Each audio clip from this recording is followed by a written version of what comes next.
listening to The Creative Download, a podcast to inspire and encourage others to live in the fullness of their creativity.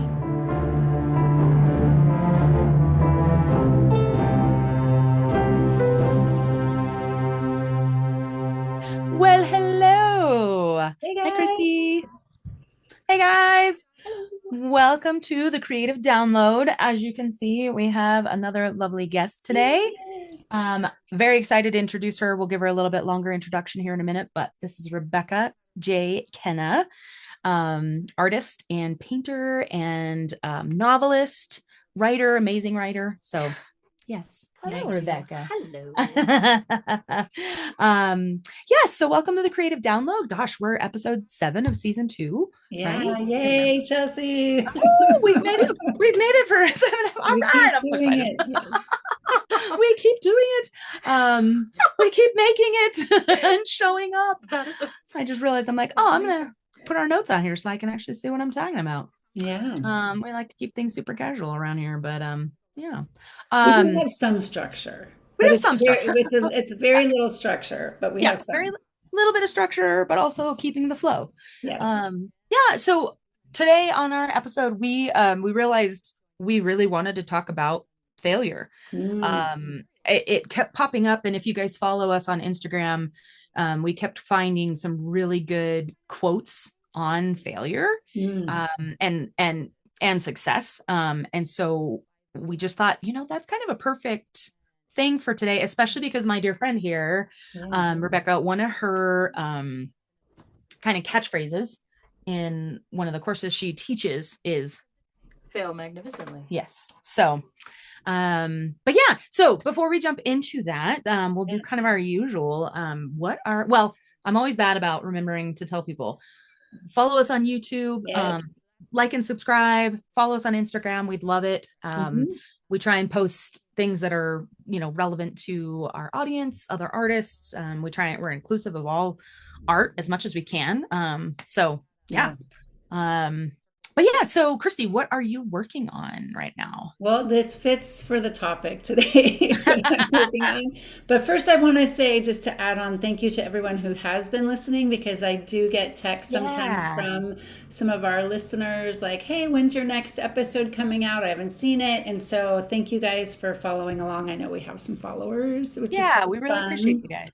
Yeah. So this song, Chelsea. What you're working on? Oh my gosh, this song has been so intense. So we've been working on a song for a long time, and it's very and we got it all the way full through production, and we decided You and Lori, right? Yeah, my co-writer Lori. Yeah. And we decided to present it, and we to our group. And I've talked about this before, that Lori and I met. We went through like a songwriting intensive together, so we got really good at like just getting the song itself like really good. And then now we're in this, basically like production intensive is what I would call it. But the focus is more on writing songs, but with sync licensing in mind. So you're not writing for sync, but you think of that as you're producing, which is a little different. So we're really confident in the song. The song's really good. Oh, it didn't hit the mark. It did not hit the emotion. Oh, because you did the listening session? Yes. Oh no. So Chelsea, you can go listen to the feedback, but here's the thing. And so if today we're going to talk about, I don't think failure really is failure, right? I don't think, especially in creativity. And we're going to talk about that Ed Sheeran quote, which I really, really love later. Yeah, that's cool. This is a perfect example. So what I'm working on this week is really I'm going back to the drawing board. The song is done, like the song itself. And if you're listening, this is important, I think, for people to understand that by the time you hear a song that's released, the number of times it's actually been worked on and worked through is a lot. And so this is really a good example, because when I taught songwriting to my middle schoolers, they would always compare themselves in their songwriting process to the end result song that they were getting, which had a lot of a lot of hands in the kitchen Yeah. basically to get it there. Yeah. And so we're still in the process. We thought we were done, but what we're trying to hit is this emotional mark with this song, and it didn't hit. Oh no. And so we got the feedback was, the delivery of the vocals wasn't as an emotional as they wanted it, which I was like, Gotcha. okay. Okay. And that the music and the vocals together really didn't have the prosody that it needed. And prosody really is like when the music and the vocals go together to help create that Oh, emotion. okay. That's what you really 100%. love in a song when you hear those together. It didn't hit. Yeah. Okay. So that's okay. Good Yeah. to know. It's far enough, this is important too, is like I'm far enough in being able to take critiques on that Yeah. and know what to do to go Yeah. make it better, right? So called my vocal coach because I took a break. Right. I'm like, can I come back? I have to do this song. I need to, and when you get this group that we're in, when you're in a really good critique group, they will give you specific feedback, as Yeah. Chelsea. So we've been given very specific feedback. So this week I've been like listening to reference songs. So I actually have 4 avenues that we could go, which is nice about writing songs with sync in mind is you can do a couple versions, and if you can get a couple different versions out in a song, it's really cool because then it's not like when you record for yourself as an artist, you might just do one style. You can kind of do 2 or 3 styles in sync. Mm-hmm. So back to the drawing board. I have 4 reference songs, so a lot of active listening. And then going back to my vocal coach and saying, okay, I have more work to do in this. Yeah. I don't see it as a failure. And when we get to the Ed Sheeran, quotes, it'll make sense what I'm saying too. Yep. So Yep. that's where I'm at. Like, and this song, okay, so the thing that's cool about this song is when you have a good song in this group, because I do believe this song is really good, they're like, the song deserves Yeah. to have it be, at The its very best that best. it can be. Right. Yeah. Don't give up on this song. So like we got a lot of that feedback. So that's Oh, Good. wonderful. Yeah. Good. That's amazing. Which How about you? Oh, I feel like this might be a new short segment for our podcast. I think I might have messaged you about this. Is what have you failed on this week? And that's honestly, that's well, that kind of was it. yeah, that's inspired. Yeah, no, I mean, but like moving Yeah. forward with our Yeah. episodes, I think we Yeah. should do that because let's talk about our failures. Let's talk about the things that taught us. And again, I just happened to catch this video that Ed Sheeran did and posted on social, and it was great Yeah. about success versus failure. So we'll get into that, but it was really inspiring. And I'm like, you know what? I'm passionate about failure and reframing that. I know. What's another So is word? Rebecca. We Let's have do a it. wordsmith with us today, so we're gonna have to as we go, maybe we'll find in this talk a word that's different than failure, because it does get like a negative Americans. Well, that's I why I think like it's what she Americans. says. Yeah, I like how she words it. Fail magnificently. Fail magnificently. Like, I love that. so anyways, yeah, so how about you, Rebecca? What are you working on? What am I failing at? So many things. I am an expert failure. Woohoo! It's very exciting. We should have like one of those like for like anytime we talk about failures. Yeah. Or like a little like Noisemakers. Yeah. It's like so yes. true. Yes. I am actually polishing up my novel that I will be publishing in July, which is very It's coming up. exciting. I'm really happy. And then also I am launching my publishing imprint this Yes. summer as well, called Lines by Kenna, and I'm very excited about it. Do you want to explain that a little bit? Yeah. Like what? Because I had never heard of an imprint like Oh, that standpoint okay. until you told me about it. Gotcha. Yeah. So for like layman's terms, like is that just a publishing? Not just, but is that a publishing company? Yes. Okay. It is a publishing company. The difference with Lines by Kenna is going to be that it's more cross format storytelling. So musicians, art, writing, hopefully getting into video games and stuff like that, and just basically creating a space where creatives can come in and be collaborative. Oh, Love. So Yeah, yeah, that's is this amazing. going to be in Durango? this is actually just going to be online. Oh, So good. yeah, I kind of transitioned from Durango to Washington, so Mhm. it's going to be everywhere, hopefully. Yeah, that's so hopefully it'll make it Exciting. nice and accessible, Mhm. to Hmm. any artist anywhere really. Yeah.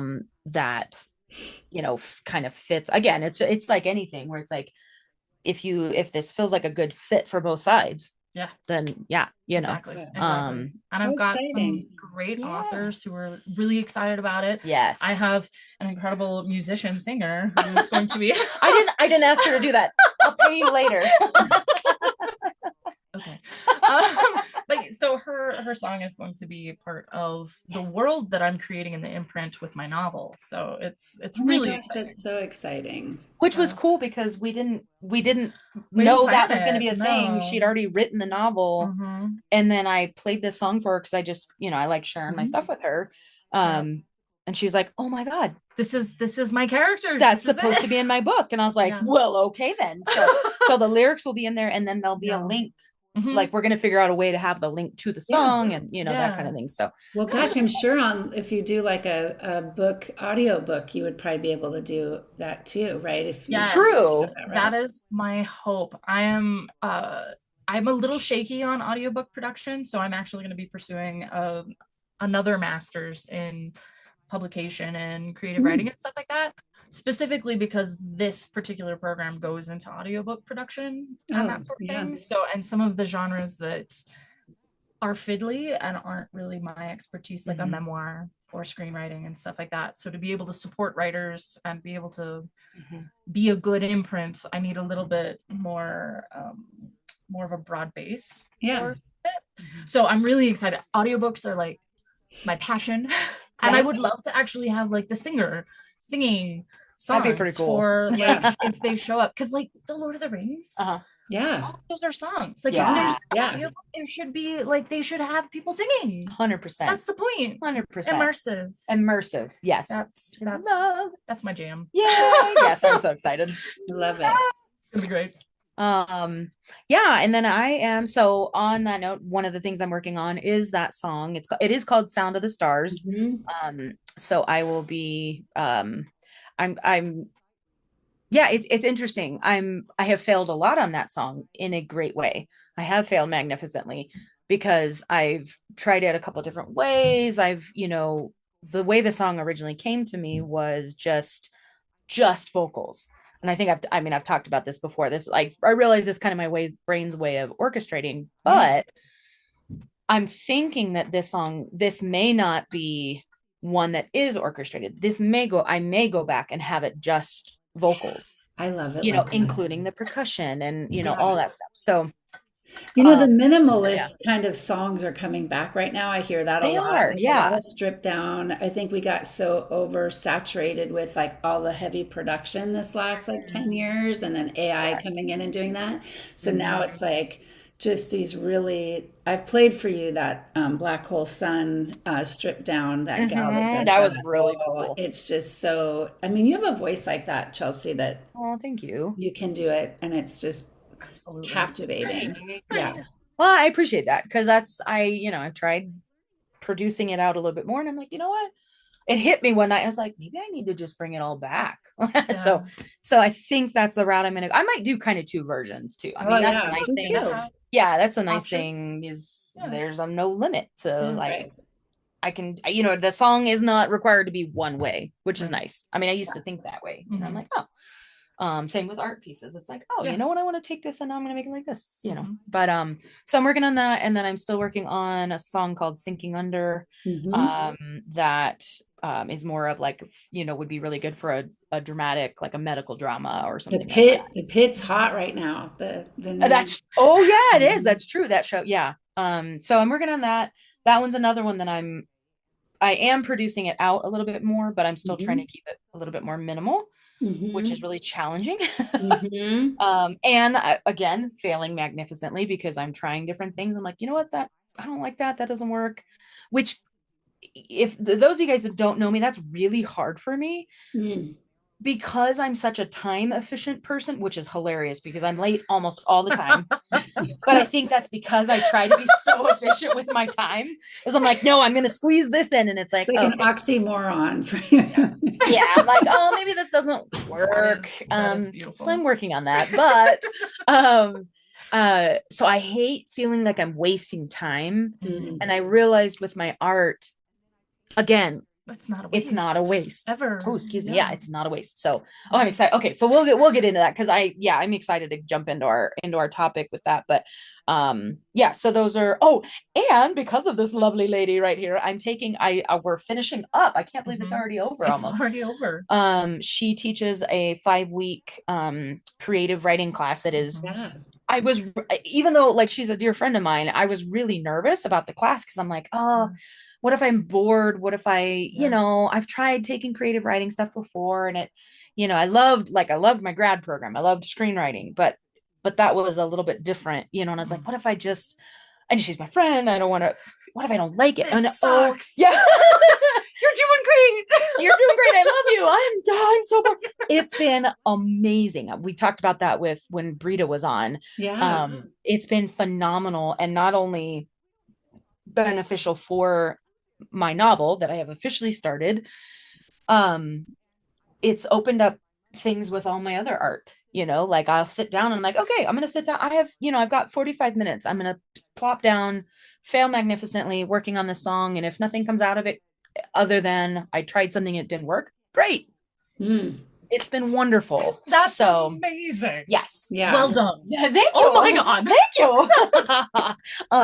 Isn't that so fun, Rebecca? I could see your whole face light up when you're like, because as a teacher, you're like, It's when phenomenal. you watch a student actually get to like accomplish something that they are wanting to do, and that it clicked. I could see that for you guys. So I'll give a shameless plug, a non-shameless plug. I'm super proud of her. If there are writers out there that are this is what I was telling her. I was like, this is how you need to advertise it. Are you a writer who's afraid to call yourself a writer? Yeah, the writers in disguise. Writers in disguise. What'd you call your friends? Writers in disguise. Writers in disguise. I have some of those friends. Where it's like, I want to write, but I can't. I either can't move forward or I can't figure out. And then you're afraid to tell people you're a writer because you're not successful. You haven't done anything. We will have a link to her course. It's a 5-week course. It's very reasonably priced. And in fact, she's worth a lot more, but she's giving her services for this cost, so that it is accessible. So we will have a link for that. I will probably plug that a couple different times in this episode because I'm very excited about it. It's a lot of fun. So, I like it. So with the course, your big tagline, your big thing, right from the beginning, was fail magnificently. That's a great place to start with you and your art. Well, I promised I would give her a little bit more of an introduction. I always forget that part because I'm like, oh, we're already here. But I forget you guys don't know this lovely lady. She's phenomenal. We've known each other for about 5 years now. And when we first met, it was like we knew like we were going to be in each other's lives, and then continued to get to know each other. We're artists. She is, and this is not just because she's my friend. She is a phenomenal painter. She can draw. I'm gonna make her blush, but because she is very humble. But she also knows her skill. Like she's a confident humble, the good kind of humble. I know my limitations and I do know my strengths. Yes, and she does this cool pen and ink thing. And I thought that was really cool. And I may throw some. We'll have your link to your website. Yeah, but on with the YouTube one, I'll probably right now I'm going to be posting photos of some of your art. Hey, I like it. So that will probably be over our conversation right now. Well, and I think you do on your, because this I thought was cool, that you can also purchase some of your ink art for tattoos. Yeah. Which I thought was really, really interesting. I haven't seen that with a lot of artists. So I really love that style. Yeah, thank you. I can't wait. Like I definitely have some tattoos that I want her to be designing and or her to be like, hey, this is the general idea. What comes to your brain? I want that. So yes, Mhm. that's another plug. Needing some needing is the correct word. Needing some Indeed. tattoos. I might need you I to hear draw ya. me a fox. I'll have to Oh, talk about the fox later because I know you do animals and you I do really good do. animals, She's but Mhm. I so have a good. fox story that I'll tell later, but go Oh ahead. my God, I love That's fun. it. Okay, I like I, this. I like this. I love foxes. But yeah, Mhm. novelist. You've Mhm. been writing forever. Forever. Yeah, actually, Yeah. and Since I was a kid. yeah, I okay, I think the first time I picked up a sketchbook, I was 5 because nice. my dad was an artist and he was like, "All right, honey, we're gonna go on a date. Oh, Here's how we sketch." And it was oh, great. Oh my God, that's so I love awesome. Yeah, it was that. amazing. And then right around 7, I started writing very bad poetry, and then I just gave that up real Great. fast. Yeah. That Yeah, was a proper failure. That was proper not failure. a failing magnificently. That was like a no I Is don't comment. there want to do such thing this. as bad poetry? I don't think there Oh yeah. is. I think there Oh is yeah. like I think poetry is there is. poetry. I There think is. there is. I'll give you some of mine, and I will just take you to a new place. I think that there is poetry out there that I'm like, nope. Maybe there isn't bad poetry. It's just not my jam poetry. Yeah. Yeah, maybe I that's it. so I like some poetry. I'm very specific about my poetry, Yeah, and it's kind of same. hilarious the ones that I love. But like as far as like reading, writing, and interpreting for the most part, unless it's like super like T.S. Eliot's Wasteland, where it's all like it's a treasure hunt of cultural references throughout time. Mm-hmm. Mm-hmm. If Oh, it's that's not cool. that, I don't really want it. Yeah, I don't want I it. want Yeah. an intellectual puzzle. Yeah, I don't want to like mourn lost love unless yeah. it's Keats and it's you buried your lost love in a basil plant. I like the morbid stuff. It's great. That fits. Yeah, I know, right? I'm not surprised at that. And then Norse poetry is great, So that's kind of all like thing. action and axes. And I'm like, let's do that. Let's do it. Yeah. So you tried. So Yeah. you tried your hand at poetry, and Terrible then job. you've how many novels have you finished now? 1, 2, 3, 5. 5. Okay, 5. we've Yeah. got one coming out this summer, and then Impressive. a couple more Thank you. that'll be coming out. Yeah, Yeah. like over the Mhm. probably the course of the next year or two. Yeah, my hope is to be able to publish like one novel a year of mine and then work with other clients and then also get some of my art and short story books out there as well. Yes. Children's Yes. books. And Yes, stuff like that. yeah, so she's an illustrator. She's going to Mhm. be illustrating actually one of our friends Mhm. books, kids Yes. books, which is awesome. I can't wait for that. It's such a great story. It's going to be Such a so good great. We story. should have her on too You cuz should. I think that would be fun cuz she's a writer. She's yeah. All right, Elle. Yeah. We're calling you out, girlfriend. We're going to have amazing. you on. It's going to be amazing. So she's illustrating. She has her own kids book that she Mhm. there's a very visual Yeah. which is it's beautiful. Thank you. So that will be like lots of stuff that'll be coming out. Am I Mhm. forgetting anything from like you do? And what kind you do? Watercolor? I do watercolor, acrylic on canvas. I do pen and ink. I actually do pottery a lot, but Mhm. I just haven't had a studio in I recent years. totally forgot about pottery. Yeah, I love pottery. so much fun. Yeah. So you've definitely got the Mhm. verbal and the physical, Yes, which is cool. Yes. Very cool. And I teach. Yes, and That's she been teaches. my career, and that's been my art, Mhm. honestly, for most of my life. Yes. Yeah. So Yeah. pretty cool lady. We will have a link to her website so that you guys can see some of her art. I'll throw some up here in on our YouTube video. But yeah, so it was just so great with the class, doing that 5 weeks ago now. Mhm. And that hit me so hard. The fail like in such a great way, fail magnificently.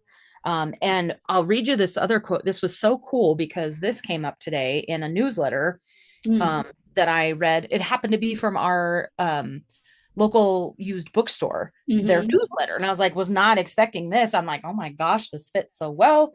This is from Dead Poet Society, but one of the employees, it was her quote of the month that she really liked. Medicine, law, business, engineering, these are noble pursuits and necessary to sustain life. But poetry, beauty, romance, love, these are what we stay alive for. Love it. That is what we do as artists. I mean, that is,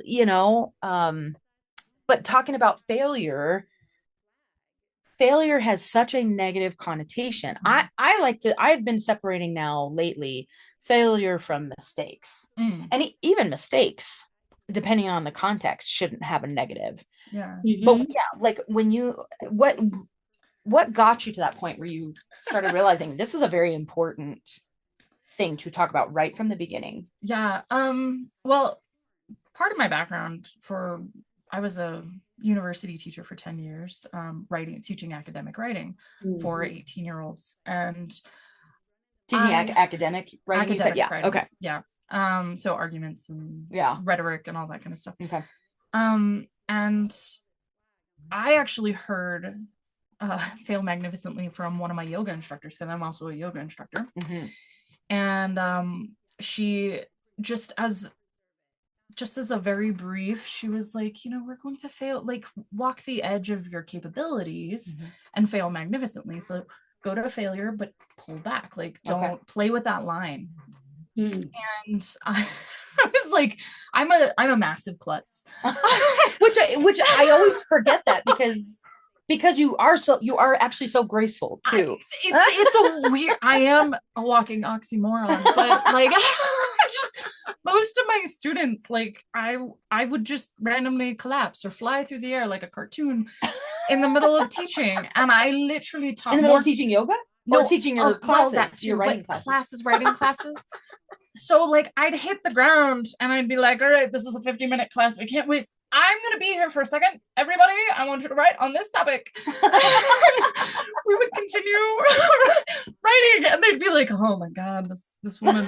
It just wasn't wise. But I heard that and I was like, hey, that's like me and like a phrase. That's fabulous. This is my life. But then like I have a great sense of humor because I have to with that kind of struggle. But then I started like realizing that I was dealing with 18-year-olds who were alone for the first time. And my dad was amazing. He actually, the first time I failed a class, I got heavily concussed in college, and I couldn't take the 18 hours. I had to drop down to 12, and I got a D in one class and I got an F in the other. And I called my dad. I was like, I have shamed the family. It's awful. I'm so sorry. I'm going to take myself out of school and I'll just work for the rest. I mean, it was like full on. I would have felt that too. If that were me. Horrible. And my dad was like, you don't learn from A's. Yeah. You learn from F's. Wow, that's so good. And my dad told me that when I was 18. Yeah. And every student I've had since then, every student I've sat next to, every student I've taught, no one else has ever been told this. Yeah. And I was like, I wasn't told that. Right. And I'm terrible at math. I don't do numbers. I reject them entirely. I try and reject them, but the IRS doesn't like that. That's why we have accountants. So I actually I'm terrible at math. I was in college and I was like, I want to learn astronomy, and that has math in it. And I was like, you know what? I'm going to take my dad up on this and I'm going to try and get a D, because I can pass the class and I won't have wasted the money, but there's no reason why I should take this class. This is a terrible plan. And I passed with I think it was a C, maybe. It wasn't great, but it was math. And I just wanted to learn about the stars. Yeah. And I was like, I did it. Why don't I just do this more often? Right. And so then when I got into teaching college and dealing with 18-year-olds and going, I remember astronomy. I remember stepping outside of my comfort zone. And most of these kids, these students, hate English.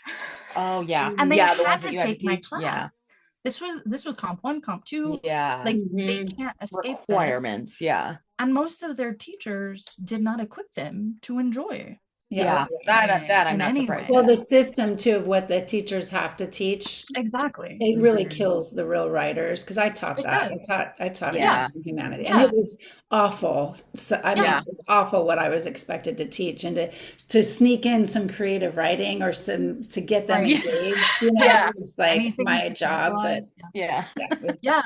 And I taught middle school writing for 1 year. I made it Mhm. 1 year of English and was like, nope, not Oh, I doing it. love Yeah. that. Yeah. But but coming back and going, all right, the goal here is we are going to write and we're going to fail magnificently. Mhm. And my expectation for you guys is for you to actually fail, Yeah. to not know what you think, to just throw up on a page and see where your brain takes you. Yeah. And I had so many students like literally light up. Yeah. And I had students who came to me like years later and were like, that phrase changed my life. You That's kept me from amazing. suicide. You kept me from dropping out. You kept me from following this guy because I was like, you are not a magnificent failure. Yeah. You're a miserable failure. Yeah. I'm going Mhm. this way. So And they like, applied it to the rest of they their life. applied it That's to the rest of their amazing. lives. Yeah. And it was genuinely just like a, well, I can't walk across a flat surface without creating a cartoon situation. Let's just embrace this mantra and be like, haha, this is what I did. This is what I did. And then I was like, I think this is a great opener for a class. Yeah. Because it immediately throws all of the students off their expectations. Yes. And it creates some space for them to actually possibly like writing. Yeah. Or discover that they are good writers. Right. So I yeah. love that. So and the thing about writing is it's recursive. So you have to get something out. Yeah. Otherwise you can't complete it. Yeah. So if you don't fail and go, wow, that was a terrible plan. That doesn't make any sense. You can revise it. Yep. You cannot do that if it's not on the page. Right. Yeah. If there's nothing there, there's nothing there to revise. Yeah, exactly. Yeah. So, and that's the thing about books, like with our course. And I've had so many students who do this across the board where they're like, it has to be perfect when I write it down. Right. And it's so funny because I'm like, you're scaring your pros. Calm down. I love that. Calm down. You're scaring it. It's and when you read something that is written in fear, you feel that fear and you don't resonate with it. But if you're writing in passion, it can be kind of not the greatest type of writing, but you feel the passion and you feel the thought and the interest, and that's what saves writing. So, and on that note, I mean, with the class, like you've helped me to experience that, and also to have like that just freed it up to be able to actually get stuff down, like you said, and not worry about it, not worry about, what's this going to be like. Had a thought that it's totally out of my head, but I'm sure it'll come up again. But it had to do with that, where it's like, it just felt so free, where it's like, okay, great. If I write this thing and it's terrible, okay. And the fun part, I mean, and this is just kind of a neat thing about writing, but honestly, you could probably apply it to any art, because this day and age, you almost can't be an artist if you're not doing social media. I'm not saying you can't do it. You do you. Yep. But the neat thing is any of those failures or any of those things that you're like, you know what, I'm going to try writing it this way. Oh, I didn't like it. But guess what? You can use it down the road on your socials or in a newsletter, or for like your VIP readers, that you're like, hey, I'm going to release, she's been teaching us about point of view, writing from different point of views in our stories. And I'm like, I have many point of views now in a couple different scenes that I might release down the road. They probably won't be the way it's written in the book, because I'll be using something else. Yeah. But I've got that to release later. And it's so fun because then you've got this whole like rounded out. Yeah. Nothing really is wasted. I think that's the other thing. That's it. And that's why failure is magnificent. Yes. Is when you, because even we were talking about this on the way over here. I've ruined a piece of art twice so far. Yeah. Due to said clumsiness, is that right? Yeah. Sort of. Maybe. That and I was too tired and I was doing a pen and ink, and you have to have steady hands and you have to have focus. And Neither which I have. Right. And it was darker, and I was trying to finish season 1 of Stargate SG1, and I was like, I just love it, and I just have it on in the background while I'm doing my art. And it was a to be continued thing. Oh, that's right. So I was like, I thought, okay, I'm just going to do this for 2 hours. It'll be great. I'll finish the season and it'll be like, hooray. No, there was another episode from season 2. I was like, are you kidding me? And I was like, I was so tired. I was starting to get a migraine, and it was an ocular one. So when you're doing black and white, That's kind of a problem when you're trying to do something visual. this is an actual genuine failure, because I was like, no, it's fine. I'm going to complete this. Did I complete it? No. No, did I even complete the story? No. I was like, okay, we're like 5 minutes from the end of this thing, and I went to do the border. I never do the border of my pieces until I'm done with the piece. Oh, okay. Yeah, that's cool. And I was like, I just started this piece. I'm gonna put in the border. I literally drew lines straight through my piece where they cannot have lines because it completely messes up the figure that I had in there. Oh, no. It cut off their head and their fin. Oh no, you can't do that. No, sharks don't work that way. And I just went, and right as I did that, it said to be continued, and I went, and I closed everything, turned it off, and I went to bed. I was like, we're done. In which case, you found out this is not the way we don't do the borders until the end. Yeah. But that actually really is. I mean, that is a great example of like some of the things that we learn when we fail. When we just try to push through the story and just go past the point of I should have put this away a long time ago. Yeah. I realized, okay. Yeah. A lot of times we don't figure out our limits. We don't figure out unless you push them. Yeah. So it's like it's that so that's like kind of perfect to chat about so Ed Sheeran posted a video. Yeah, he's really cool dude. Like he's just I like how transparent he is about what it takes to be Ed Sheeran. Yes. You know, that's brilliant. Yeah, and then nobody does that. Yeah. It's really great. And he's so I mean, I don't know him personally, but he seems very authentic to me. He seems very real, down to earth, and is more than willing to talk about the good and the bad, the failures and whatever. And I'm not even going to say failures and success, because to me they are not mutually exclusive. Correct. Like they're not opposite ends of the spectrum. No. And what he talks about, so this video, and if you guys are on our social, I'll try and post it again, because I posted it to our story, which of course only lasts for 24 hours. I'll try and post it again and then save it to our highlights, because it's one that I need to look at a lot. But he basically, like, to sum up what he says in there, he says, you flat out, you do not learn from success. That is not where you learn. That is not where you grow. That is not where you find your limits or push your limits. Yeah. You learn everything from your failures. You learn everything from failing.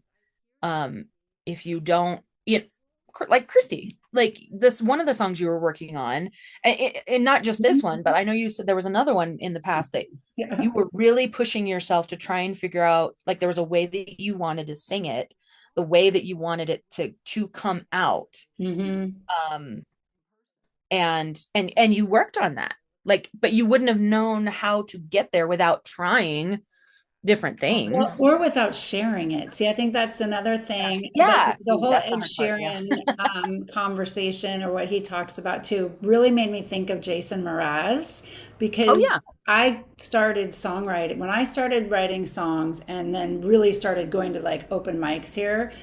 Jason Mraz was there too. He wasn't Jason Mraz. He was, here like working out his songs, and so cool. So he's a great example. I always share this with my students, because they would see the Jason Mraz, and he's great. He's a great performer, and he writes really good songs. But I was on, I would be in these songwriter showcases with him, which is like, you'd get invited to do 2 songs, with the other local songwriters. San Diego has a lot of really good local songwriters, and So we're working out our songs. Mhm. You know, Yeah. I have recordings of those old songs that I did, and I'm like, oh, a couple of them actually I'm going to redo. I feel like they're from the Good. 90s, but I think I'm going to do them now That's amazing. and run them through what I've learned since then. I mean, this is 30 Heck years yeah. ago, Yeah. right? So, Yeah. I love but I'm it. up on stage just singing. So sharing where you're at when you do like going to open mics or these songwriter showcases, or even my favorite are to do the songwriter rounds like Nashville style. Every once in a while we do those here too, where you only share a couple songs, then you get to talk about your songs, you know, but it's sharing them with people where they're not perfect yet, which is Mhm. where it's really hard. I mean, I Mhm. still to this day do not like doing it live. Mhm. I Yeah. don't mind recording it and sharing it and having someone give me feedback, but there's something about being there and singing it and being on stage and then having like the critiques come to you after. It's most of them Yeah. unsolicited at an open mic, Oh, Right. right? yeah. And imagine being on your go after Jason Mraz. Oh God, right? Oh, Yeah. yeah. No. Yeah. No, thank But you. he was working it out too, Yeah, Mhm. right? So exactly. like he wasn't perfected and he's still not Mhm. perfected, but Right. he's had all that, you know, ability to like get up and he was really he was doing it all the time. So, and Mhm. I loved that Ed Sheeran says too that success comes from failing hundreds of times. Hundreds of times. Yes, Hundreds Yep. of times. exactly. And Michael Jordan talks, but there's a lot of basketball players and Yeah, sports is a lot about Yeah. failure before you have Yeah. success. But it's you true. know, I feel like with art it's different because for one it's intuitive to what we're doing and what we're trying. So like yeah, the word failure, if I'm so for me, I guess I had a purpose in this last song, and Mhm. that Mhm. was I want to convey this Right. emotion Yeah. that I thought I was conveying. And if it's not hitting, Mhm. okay, how do I, and you know, how do I hit this emotion for the receiver? So like Mhm. I have an Exactly. intention. So I think having what's the intention of what your art is, sometimes it's just for me. Right. Yeah, I don't absolutely. Yes. care what you think. That's like Yeah. the full It's blown an expression. artist. I don't Yeah. care if you like it. Right. I'm doing Yeah. it for It's like me. I this is need for to me. sing Yeah. this. But I Mhm. was trying to, my intention was to reach others. Right. So I did want this emotion to hit. Now, one of the things that it did is it pissed people off. It So, did? yeah. That's Yeah, you Why? amazing. got to go back and watch the replay. Okay. Hilarious. Yeah. This is That's in our amazing. right One of or them, yeah. our Cool. group that So we have. that's also a reaction I wanted. Oh, awesome. The song Congratulations. pissed people off Nicely the topic of it. done. The what you were okay. I was like, So what you how did did it achieve your purpose. That's so amazing. Yeah, that part part of did. it. A part of it. Okay. Sweet. So I don't want to lose that part, right? So Yeah. Yeah. it's like, oh, I pissed them off. Good.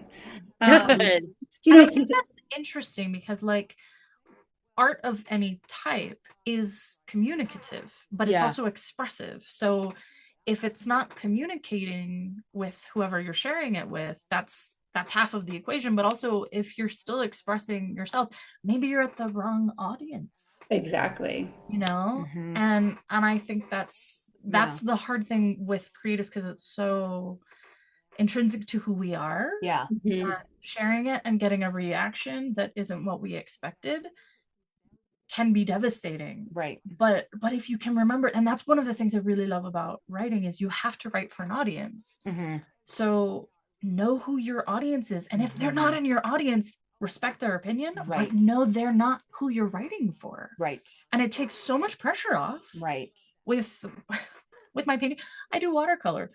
Probably someone who likes oil on canvas is not going to like my stuff. Valid. Sure. I don't like Yeah. painting with oil.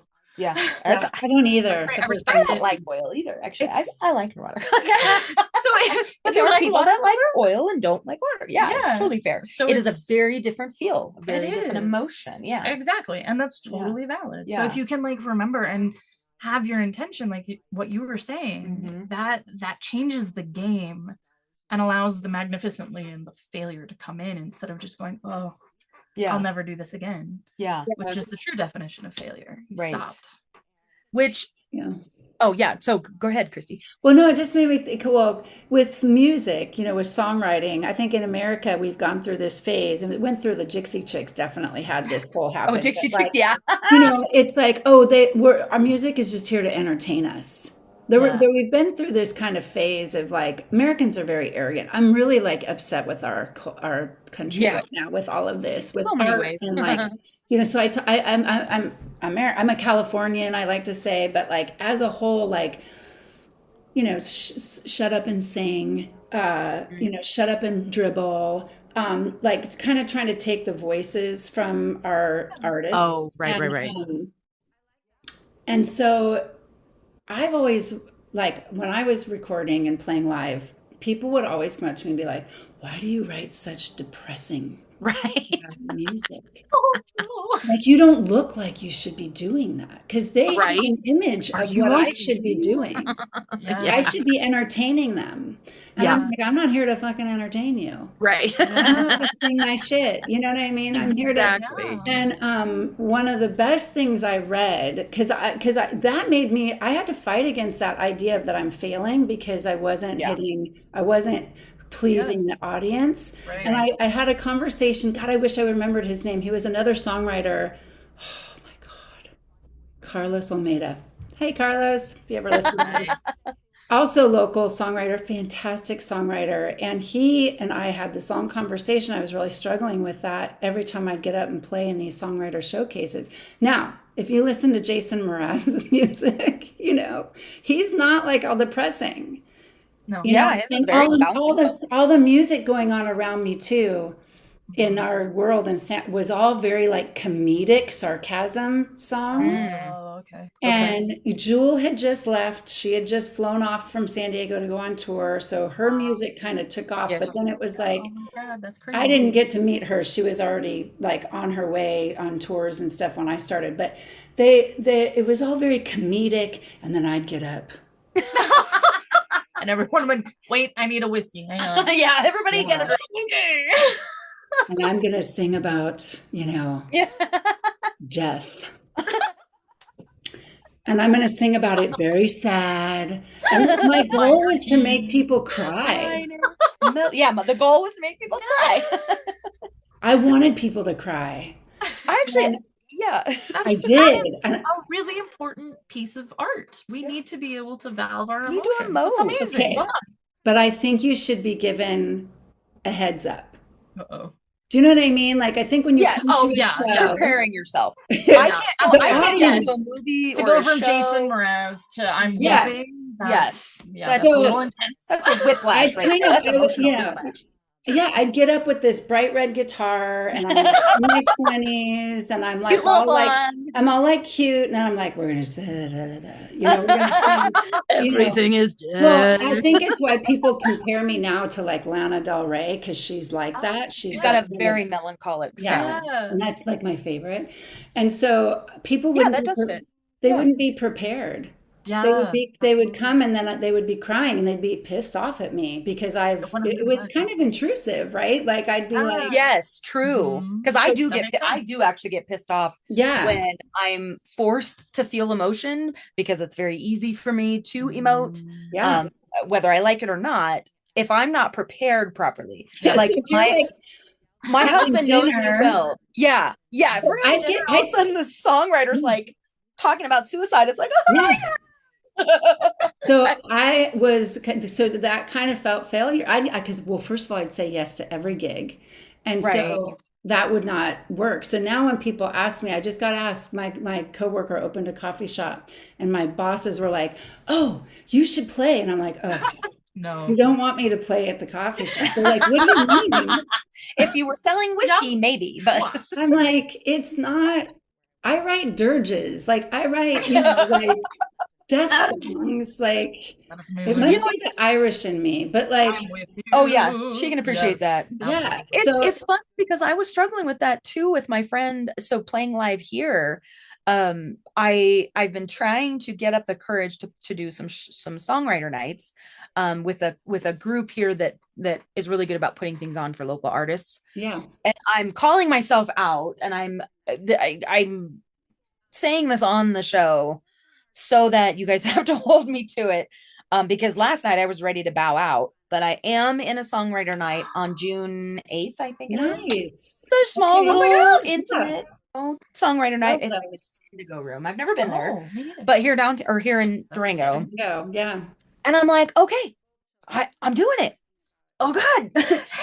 But I asked my friend Kyle, who plays down here. I was like, what do I like? Okay, I was like, Kyle, I feel like songwriter nights or playing live local, you need to be bouncy, you need to be bubble, it needs to be happy, it needs to be, like you were saying, coffee shop. You don't want people walking in and being depressed. And I was like, depends on the coffee shop. yeah, this is It true. does depend. You see, But I I'm was in the like, coffee shop maybe.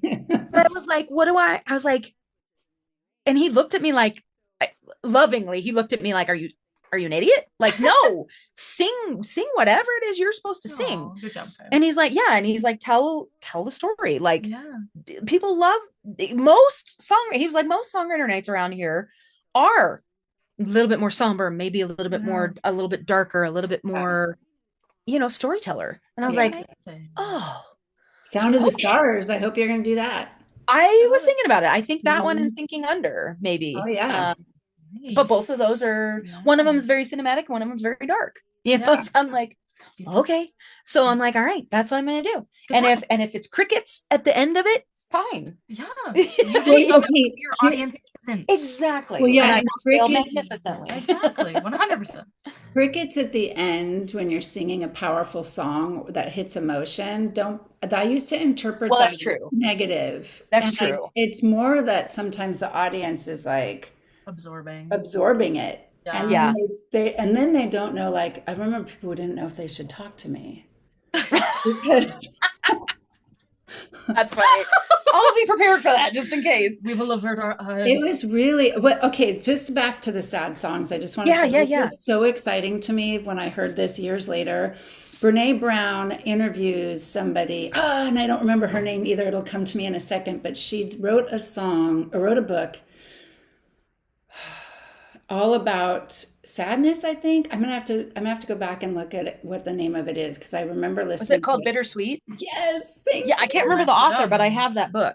Okay. In that book, she talks about they actually, now that we can track like how people listen to music, when they did a study on people listening to sad music versus like happy upbeat music, people listen to sad music 800 times more than they listen to. Right. Yeah. Yes. And I was like, yes, my goal is to like write the best like sad batch, like CD. Now we don't playlist, we call it playlist. And you put it in you listen to it and you drive and cry. Like that's like my goal. I think it's so good for people to do that. Very cathartic. Yeah. Once again, this was a great conversation I had with Kyle. He was like, what? So it was one of those random things. So we used to work together, and he's like, he would ask random questions of all, all of us that were working, just fun, thought provoking. Or just fun random stuff like what Zoe, are you trying to be on a podcast? She is. She's we've got a live studio audience of Zoe. And she's a little noisy and a little stinky sometimes. But it was great because he was like, he's asking each of us like, what when you're down, what do you listen to get yourself out of it, to make yourself feel better, whatever. This was the weird part though, to me. Everybody else, there wasn't a ton of us. It's not like a huge pool of people, but it was like, there's 2 other people. Well, Zoe, hi, baby. She's louder than Pugga today. Right? I know. I'm like, Zoe says hi to everybody. God,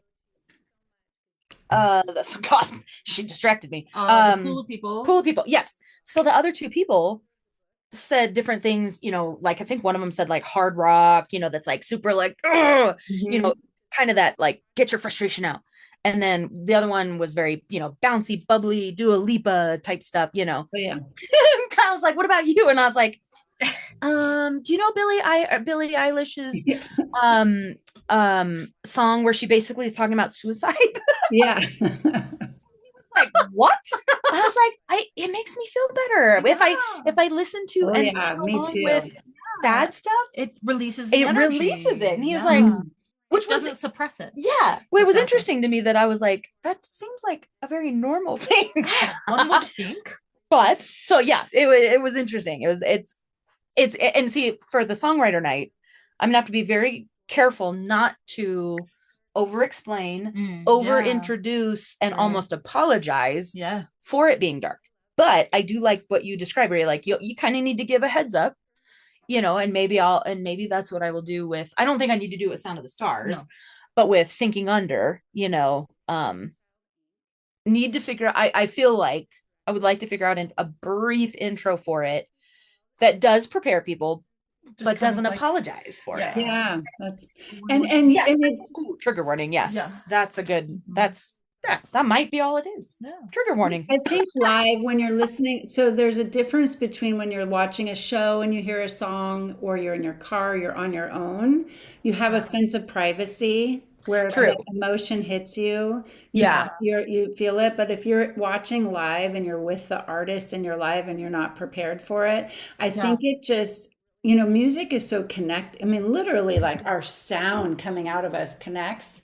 It just is an interesting thing to think about in that way. But I do think you should go and fail magnificently that night. Yes. Yeah, you should. Yes, I am very excited. And honestly, like with that new, not that it's new to my brain, but it's almost like you gave it permission to really fully like start living that way, just because it was like, okay, so I'm not wrong in that thought. Like there are other people out there that believe that. So that's it's like relating that then to the rest of my life, because it really does, like, it's opened up so many things where I'm like, okay, we're gonna try this, and if this doesn't work, cool, I know. I mean, man, I failed magnificently in my dating life because boy howdy, I figured out all of the things that I did not want. That is important. And I find this interesting. So I think back to when I was an athlete, and thankfully still am. I've gotten into indoor rock climbing. It's only indoor for now because I will be building up to it. I am currently failing magnificently. So much fun. I point to her because she's done outdoor rock climbing for many, many years. And she's and indoor. But I so I relate it to back when I was a diver, for example. Why is it that as athletes, it's almost like you are expected to fail, except maybe not on the competition field, right? But it's like they push you to, when you're doing weight conditioning, you are pushed to the point of failure, all different kinds of things. But I think with diving, I'm like, good fucking Lord, since we've already dropped some F-bombs, we're just gonna keep on with it, because oh my God, thanks to Renee, right? Didn't Renee kick us off on that? Because Renee.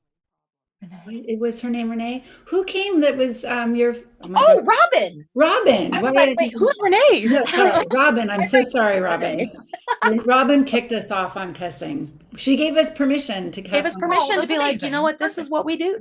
Sometimes those are the only words that work. It's true. But oh my God, I hit that water so many fucking times hard. Yeah. Oh God, yeah. Out, how to do something right. Why, and so it's like, why is that okay in athletics, but not in art?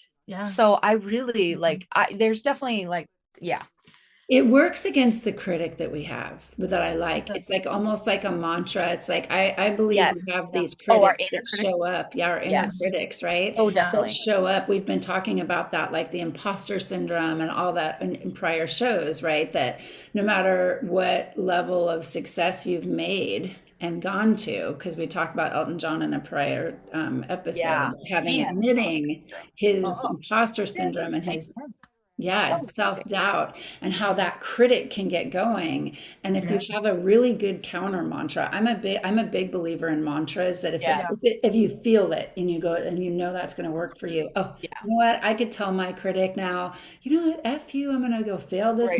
This wonderfully or magnificently, and you can just take a back seat for right now. It's a way to like identify and counterbalance that. And I think we don't always know. So some listeners may be listening and go, I don't even have a critic. I would have been that person to tell you that a long time ago. I Yeah. think it's because you're so used to that voice that you don't even think that that's You not just really think a it's your true voice. Yeah. It's a critic that you've been carrying around. And so Yeah. that's such a good mantra. Mhm. And you know, but our business coach, our real estate, because I sell real estate for a living and to make a living and doing that. And we've had this great business coach, Tom Ferry. I talk about him every once in a while. And he said, this was probably like 7 or 8 years ago. He said to like 5,000 of us that he coaches, and he said, I want you to go out. I want you to make the biggest mistakes you can make. Yeah. Yeah, I love that. Mm-hmm. And it was like somebody So gave me freeing. this like permission freeing. slip to go do. It was so helpful for me. I'm like, because I was new at it, and there's a lot of contracts and money, and I was always like And people's wound up. livelihood, or Yeah. not livelihoods, but Yeah. So we lives. had, They're but we came up with a mantra that we're not here saving lives. Yeah. love it. Yes. There's It's no amazing. life saving, no life saving in real estate. Yes. Yeah. So So true. Yeah. Yeah. So And I think with the failing magnificently, I mean, kind of going Mhm. back to your intention. Mhm. So Yeah. I think those are the two things that it's not even that they're not even like precautions. It's more of just a fail magnificently, but it's also important to know your intention behind whatever it is you're doing. Yeah. And your audience. So whether, Yes. who are you sharing this with? Who, Mhm. because I mean, and Christy, you and I have talked about this a lot. Like there are certain people in our lives, like I don't share a lot of stuff with my mom, and it's fine. Like that's Yeah. not a bad thing. Because it's not really like what music writing, a lot of my stuff is not her style. Mhm. So it's almost unfair to her for even my husband, like he's Yeah. supportive, but it's not his style.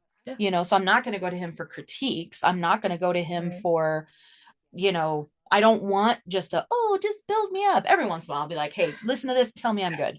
I just need that I just today, need it. Yep. and by God, he will. That's amazing. If I need Good that. job, Dan. Good job. I know. Yes. I'm like, oh, well done, Dan. Yeah. But so knowing your intention, knowing your audience. Mhm. I like what you were talking, because that makes me think back to when we had Dave Hill Jr. on the show. He was great. Hi, Dave. It still sticks with me, by the way, what you told us in your book. So he's got a book, Doubt Writing Shotgun. It's great, actually. You'd really enjoy it. Sweet. But naming your critics, Yeah. getting it out of, it's not your voice. It's not the voice that's in your head. Naming your critic. And I don't know if you heard that episode, but I named mine Regina George from Mean Girls, because I said, oh my God, it's so totally true. Regina George. Yeah. So I'm like, so talking about critics, I'm like, Regina, get in the back. Shut your mouth, put your blindfold on, tape your mouth. What do you do about your critics? Well, do you have a chorus like me? I have a chorus. So go ahead. You have a chorus, the Greek chorus. I love. You've said "get in the bag, Regina" a few times in conversation. And Have did she just call me Regina? Oh my gosh, that's great. She says it out loud. So I did not actually know what that. Now you know. Now it makes more sense. Which is so interesting. I've never been called Regina before. You're like, that's a new one. I don't even. That's so. I'm very delighted that I love that happened naturally, because I don't remember saying it, but I can see myself doing that. If that makes sense. Yeah, anyways, absolutely. Yeah. How do you deal with your inner critics? My inner critics. A few different ways. One, I acknowledge the fact that I'm still alive. Love it. That that's a great start. And there's a lot of context behind that. I've had a lot of injuries and accidents and a lot of life stuff. So like the fact that I am still kicking. Yes, true. Like, you legitimately Rebecca, still alive. I'm like, you are a cockroach. You are the hardest thing to kill on this planet. I'm so proud of you. So you're much more beautiful than a cockroach. Thank you. Just so you know. I appreciate it. But just like taking a minute and going, you know what? Looking at my context and going, what have I come through? And I'm still here. Yeah. And I still have the capacity to dream. Yes, which is amazing. And I think I would say about every 6 months, I kind of like write down what I've been through. as kind of a reminder. Yeah. Yeah. And then because I am an athlete, but I've been injured a lot. And so I have to, like, when I'm like, why am I not rock climbing? Why am I not doing yoga? Why am I not doing martial arts and stuff like that? I'm like, you know what, Rebecca, you've been injured for 2 straight years. You're doing great. Right. Like, and so keeping myself really grounded in the actual basic reality is important for me, because that's where it starts. Yeah. Is like, we're still here. Yeah. I've got time. Yeah. I'm not dead yet. I'm not dead yet. As the great poet from Monty Python says. Indeed. I'm actually feel quite well. Exactly. So that's honestly my baseline, because it's like, you know, this is everything that I've been through. I'm still here. I'm still alive. And then on the other hand is like, look at all the things I've created. Look at all of the places I've been, the people I've talked to, the people I've met, the things I've grown from. And so it's a very interesting, like, I have to look at the negative and go, damn, I'm doing great. Yeah. And then I love that. And then I look at all the positive. I'm like, and on top of surviving that, I'm actually wanting students to be able to fulfill their novels and their possibilities. And I'm the one who's cheering them on when I could just be like curled up in a corner. Right. And you have every reason to be curled up in a fetal position and going, oh my God, fuck my life. Right. And instead I'm creating a business that is going to facilitate people's dreams. Yeah. You know, and even when I'm, you know, just being a barista or a liquor salesman or doing whatever I have to do to survive, I know that at the end of the day, everybody who comes in contact with me has a reason, because I've come in contact with them, to have a better day. Yes, I love that. Because I'm like, hi, hello, I'm here, and I'm gonna laugh now. And if you guys haven't been able to tell yet, she has a phenomenal laugh. Thank you. That's one of the best. But it's genuine, like, knowing your impact, knowing the limitations that you've been through, and the choices that you're actively making in life, even though, like, I'm not where I want to be. I wish I had published this book 10 years ago. There are so many other books that I tried. Life got in the way. I got injured. I you know, had financial difficulty. I moved, and, you know, and all of the stuff that I've been through. I'm like, you know what? I'm still doing this. I'm still despite all of that, you've been able to accomplish so much. Yeah, I love that. Yeah. And then it's actually been really freeing to be like, oh, instead of just teaching writing, why don't I actually, like, publish writing and art? I will mentor people through this, and I will make sure they actually get published, and I won't be someone who's beating their creativity out of them for the business sake. Yes. And so I was like, okay, we can do that. And so I started working on that. And then suddenly I looked at the body of work that I have. I have 5 novels. I have a children's book, a illustrated short story compilation. I have a comic series that I'm working on, and I have like a dozen other ideas, and I have, like, you know, art runs and stuff like that. I have so much that's going on, and I'm like, you know, I don't have to create another thing from this moment on, and I've still got 10 years worth of work that I can just publish, and I can just polish, and then while I'm doing that, I can help everybody else coming along. And on top of that, I'm like, ooh, but I have an idea for another story. And so I'm building that too. Absolutely. So it's not like when I did that, because I was just following where my identity and my skills and limitations are taking me, I went, oh my God. And for the first time in like 10 years, I was encouraged about my own creative output. That's amazing. And I was like, hey, you're like, hell yeah. It was like I was planning this all along. It's so weird. Look at the failing magnificently. Because I was a failure that I didn't get all these things published, and that, you know, I got taken in on a couple of things, and I wasted a lot of time and money. But now, like, it felt like it at the time. It felt like that a it was a failure waste. Yeah. and a waste. Mm. And now I'm sitting here going, wow, all right, I can just take it easy for the next 10 years. It's great. Yeah. No, I love that. That is a really good, I'm going to call it a formula. I know you don't really have it like written down as a formula, but Yeah, like, because I don't do numbers. no, I don't either. So I don't even know why I'm using that word, but I cannot do mental math. Like, don't even ever ask me. I'm with you. But what you're doing, which the way I interpret what you do, which I think is good to like say back, is like first you do some reflection, right? Like, so you take Yeah. time to write, and maybe you write it, I don't know, but I feel like I would read write it, writing out like, okay, these last 6 months or this last year, where have I been? And that's such to reflect on that, the positive, the negative is such a self-connecting thing. So it Yeah. like allows me to get that, this is how I would perceive it. It would allow me to get out of my critics, my head of where I should or shouldn't be, to really, like you said, ground it into reality. However, what you also do, which that's powerful enough right there, I think too.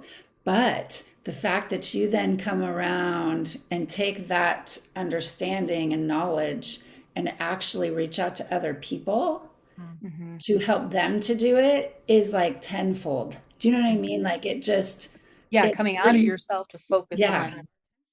So I mean, so if you're listening to this and you're wondering, like, that is a formula to try, Yeah. to sit down, like you're saying, Regina. No, just kidding, Rebecca. And, just had to do that. Makes me so And happy. and just like write out, like, look at where you've been and where you've come through and the things you've come through in your life to be where you are today, and the positive things you've done or are doing, or and that just is so connecting, and then when you can connect that with other people, it's like Yes. the magic happens. Yeah. And I think what's interesting with that is when you the essence of any artistic creative endeavor is to connect with people. Yeah. And yes, express yourself, absolutely. But if you're not connecting with people, then kind of what's the point? And as a teacher, career teacher, and as a creative, for me, it's always been about the people. And usually I battle myself as like, you are not showing up for these people very well. Because you're That's a not good way to okay think. for yourself. You're not okay showing up for for you. yourself. Yeah. So you can't do that. And so it's been when I lose sight of connecting with people, that's where I get into my darkest spaces, because I'm not creating. Yeah. Yes. Yeah. Oh, and we've talked about that before. Oh, yeah. Yes. And because creating is like, ooh, I want to share this. And as soon as I finish a painting or something like that, there are a few people, there aren't many, but there are a few people yep, Yeah. in my phone that I'm like, can I share this? Do you? Yes. No one else gets to see it, but you do. Yes. And it's just kind of like, when I finally, and as a teacher, like I could tell when I walked into the class and the class went, oh, fuck. The monster came in because of where you were because at. of where I was at. Yep. Like that really, like you can't, and they're 18-year-olds, like you can't, they're babies. They're babies. Like developmentally, they're tall preschoolers with a bigger vocabulary. They are. It's such a weird age, right? It is. And so like I took that very seriously, and that honestly, I had to do it the opposite way, where I was like, what impact am I having on my students? And how do we fix this?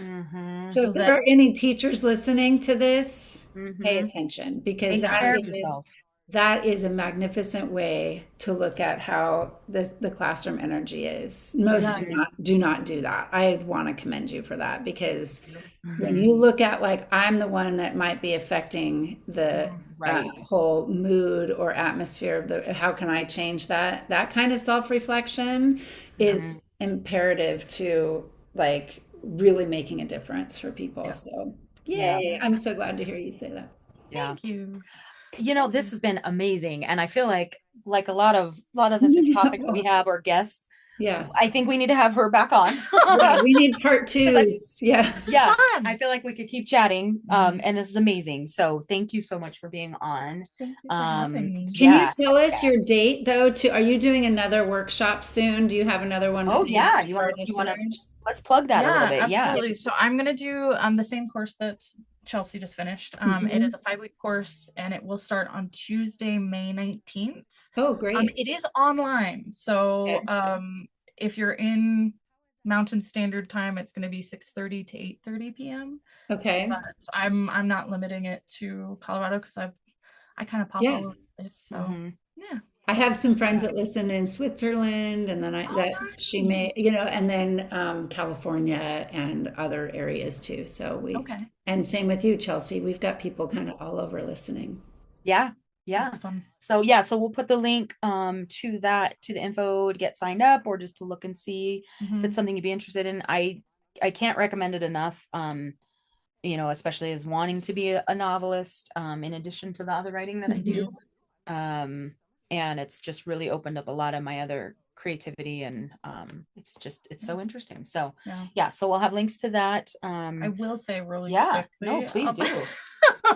This is a time intensive course. It is. Okay. So because that is true. One of the things about this, and this is not a huge spoiler because it happens on the first class, is we write. Mm-hmm. So I have supported writing sessions 2 times a week. And then we also do one-on-one consultations specifically to your work.